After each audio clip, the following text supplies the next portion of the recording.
One of the things that we have to do as we're pursuing our dreams and our goals is that we have to know that failure is not an option. You've got to tell yourself, despite the circumstances, the situation, I'm not going anywhere until I get the goal. Until I make my dreams become a reality, I'm not quitting. I don't care how much money I have to invest. I don't care how much time I have to invest. I'm going to continue to do this until I become successful. Every time I stand up here and do what I'm doing, all I can remember was sleeping in abandoned buildings. That's all I could think about. But I kept trying, and I kept trying, and I kept going. I was consistent, and I'm standing here today. Every single day when I come, I show up, and I let failure know failure is not an option. You can't even let it sink into your brain, not even a second. You have to know that this thing is going to work. Come hell or high water, whatever it is that I set out to do, it may not happen in 6 months, it may not happen in a year, it may not happen in 2 years, but at some point, my dream is going to become a reality.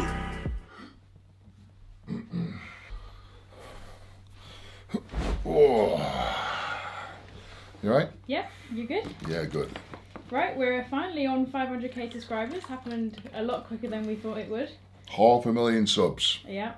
That's not bad. Not bad. Not bad. 4 months, 5 months? Yeah, since August. Awesome. Good.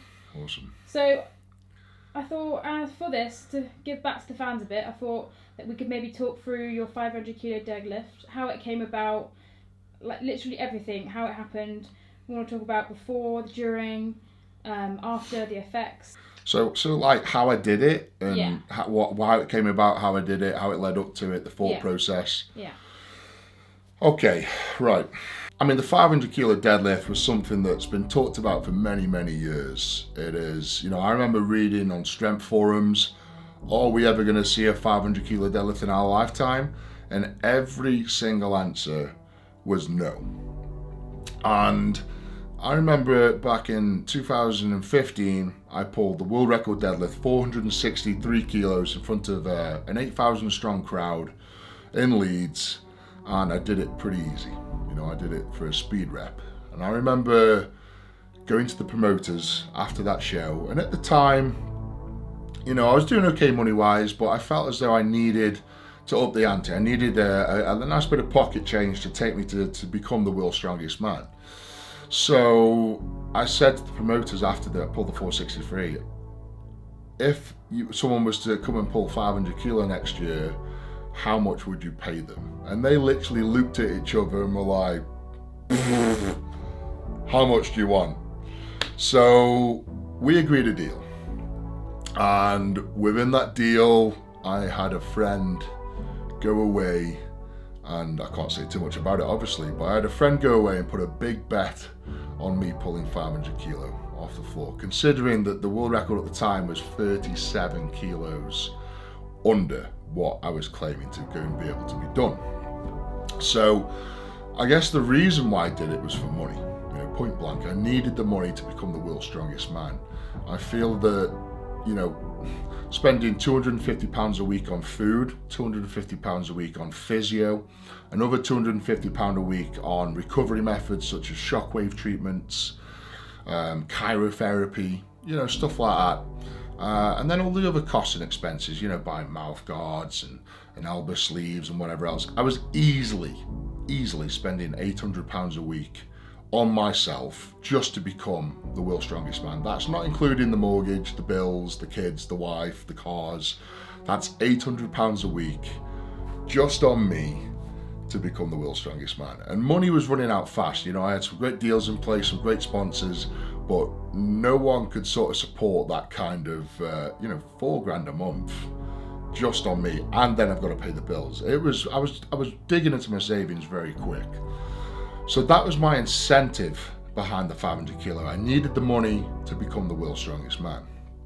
Now, I went on the journey of trying to pull 500 kilo off the floor from 2015 to 16, and I found out within, I think it was probably 4 months in, I'm pulling in training. The most I ever pulled in training was 455 kilos.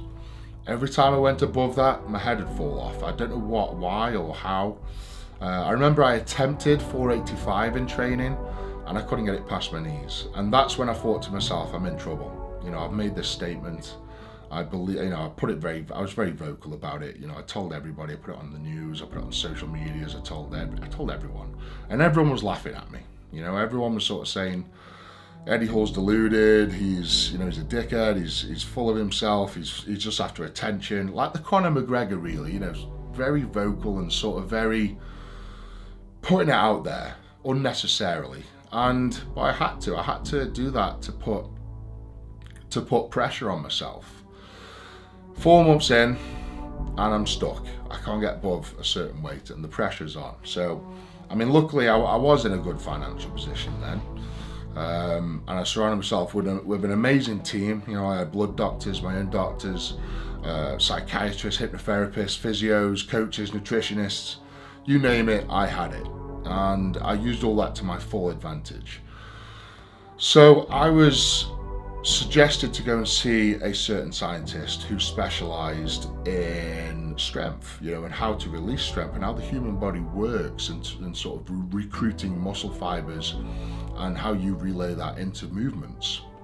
And he explained to me that a day-to-day person, takes the kids to school, goes to work, goes shopping, whatever, they have access to 50% of the muscle fibers at most.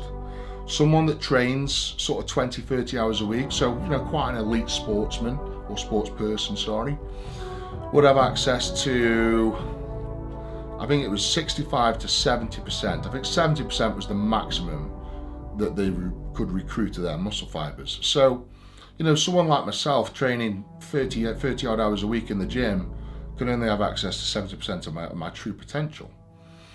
But then he explained to me that you have scenarios that have, literally this has been recorded as well, where families and people have been in car crashes and people have been trapped under cars, mostly kids, and women have been able to lift a car up off the ground and save their children.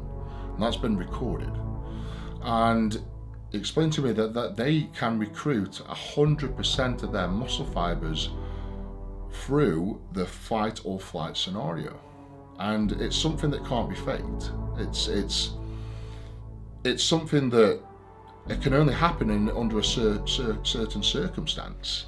So, for instance, if someone's got a gun to your head saying, "Give me your wallet," you're going to give them your wallet. If they've got a gun to your head saying, "Punch that guy in the face," you're going to punch that guy in the face.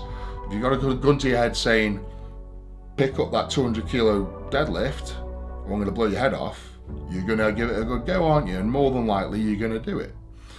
So it was that fight or flight scenario that I walked away with that knowledge, like, right, I've got to get myself in a situation where I get a mass release of adrenaline and I'm able to lift this 500 kilo off the floor. So I started talking with a psychiatrist first about how to sort of dive into this and how to access, get into that part of the brain, and then we turned to a hypnotherapist who ended up working the two together, and we had to talk about things that got me angry, got me upset, made me things that I loved, things that I hated, and we were able to talk about a situation. And this situation was very dark and gloomy, that I can't say it out loud because you would seriously just think I'm an absolute sicko for thinking this in my own head, but it's something that I had to do. And basically put me in a situation in my head where I'm not lifting a weight off the floor, but pulling a person off of my kids. So basically I had to do all my training with that in my head. The training was very intense for the 500 kilo. I would lock myself in the toilets at the gym. I would literally stand there staring at myself in the mirror and just thinking these horrible thoughts, and then I'd kick the door down, go walk up to that bar and rip the bar off the floor. I never went above 450 for the simple purpose I didn't want to destroy my CNS. I didn't want to destroy my central nervous system. And I got in my head that if the 500 kilo is going to happen, it's only going to happen once in my life, because it's such a dangerous feat of strength. So, I mean, the day of the lift, you know, it was a normal day. I woke up, had breakfast, I did my physio, went to the arena, stretching off, nice and cool. And then, you know, we go through the warm-up lifts, all backstage, everything's cool. We go through the 420, I think I pulled 465 for the new world record, and I did it for a speed rep, an absolute speed rep. Probably as quick as somebody would stand up out of a chair. That's how quick I pulled the current world record. And I think it was at that point that the whole crowd silenced. I think it was that point that everyone believed me. Everyone realised that I wasn't talking crap. And I remember going backstage after the 465, and again, I just locked myself in the disabled toilet in the back of the arena stage, and I'm just staring in the mirror. Just staring at myself and going into this abyss, going into this horrible situation that I'm sort of preparing myself for. You know, I'm looking at myself in the mirror, and I'm sort of envisioning myself in this situation, psyching up, deep breathing. I've got a couple of pals of mine just in my ear, you know, telling me I can walk on water, basically.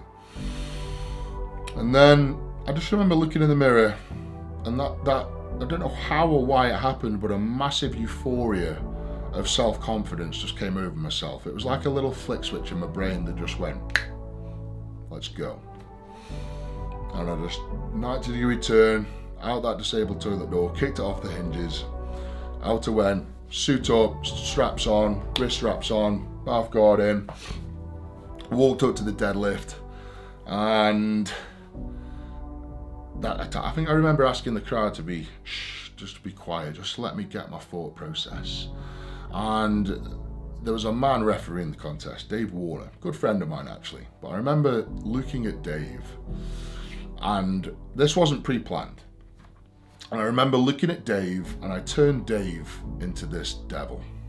You know, I just stared at him, twisted my head, and just like, I'm gonna kill you. I am going to kill you. And then the trigger point came. I was just like, boom, right, I'm ready, I'm in the scenario. And I'm blacking out then. I'm sort of, you know, I'm in and out. I'm in the arena, but I'm not in the arena. And I remember bending down, strapping onto the bar, rocking it back and forth. And then just on that last rock, I just leant forward, leant back, and my eyes just closed, and I start pulling. And I want you to look at my eyes as I'm pulling that deadlift. My eyes open, and not intentionally, and they open, and my eyes change colour. They actually change colour. They went the brightest, most turquoisey blue I've ever seen a man's eyes go. They changed colour, and I finished off, I locked the lift out, and that's when I woke up, and I was just sort of like at the top of the lift looking around like, have I done it? Jesus Christ. Hit the deck, massive puddle of blood on the floor. Everyone runs over, they're wiping the blood away. I don't know how much blood came out my face, but it felt like a lot. I've never felt as much blood rush out of my nose as I had at that point in my life. And they take my shirt off, take my suit off, and then the blood pressure must have changed up or whatever. I went unconscious. And I've watched the footage back, and I'm sort of in people's arms, and I'm in and out of consciousness. I'm sort of convulsing, just sort of like, you know, not quite sure where I am. And you know, there people keep wiping blood away, it keeps coming out my nose, and then someone just whispers in my ear like, Ed, get up, man, get up, make it look easy. So get the fuck off me. Everyone backs away, stand up, did my little speech to the crowd, thanked the wife.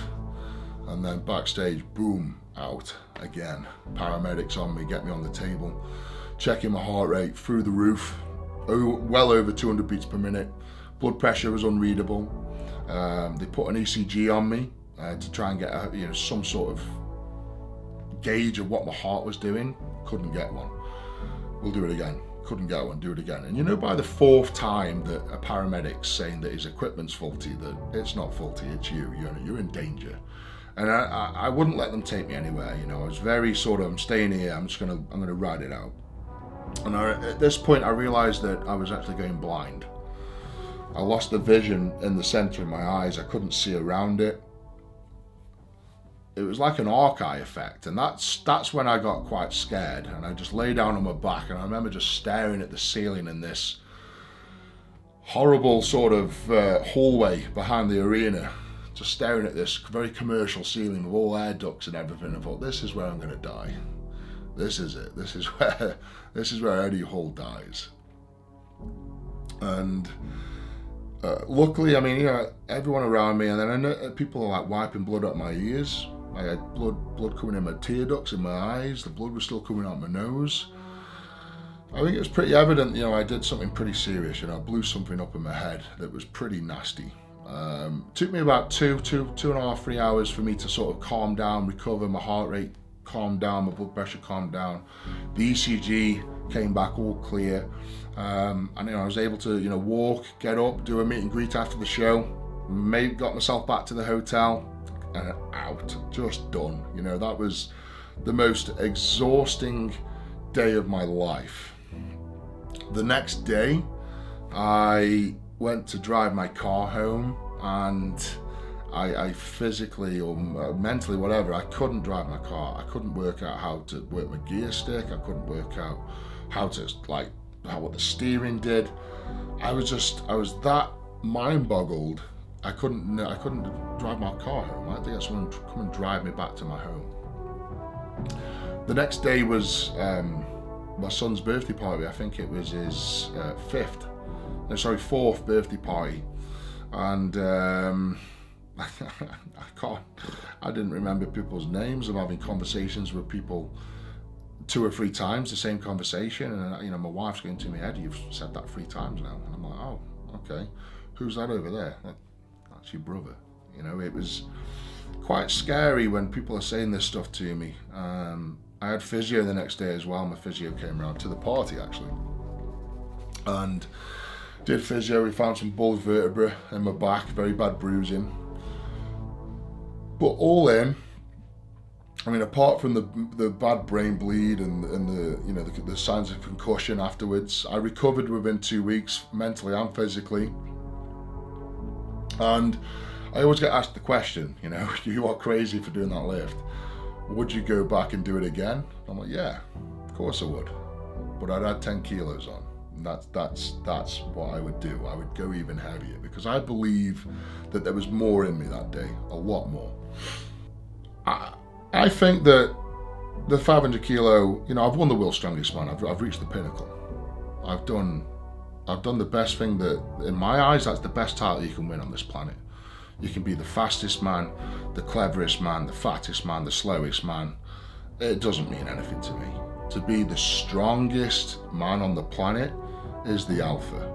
And the 500 kilo deadlift topped that for me. It was above and beyond the expectation of reaction I expected. It was amazing. And I think it was that feeling of doing the impossible.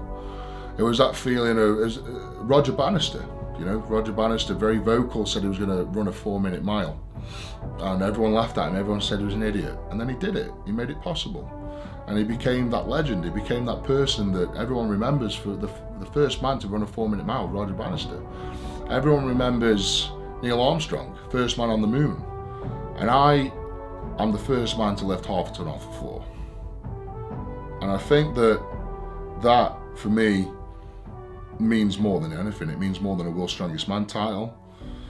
It means more than Britain's Strongest Man. It means more than anything. It was something that I think is going to be in the history books forever.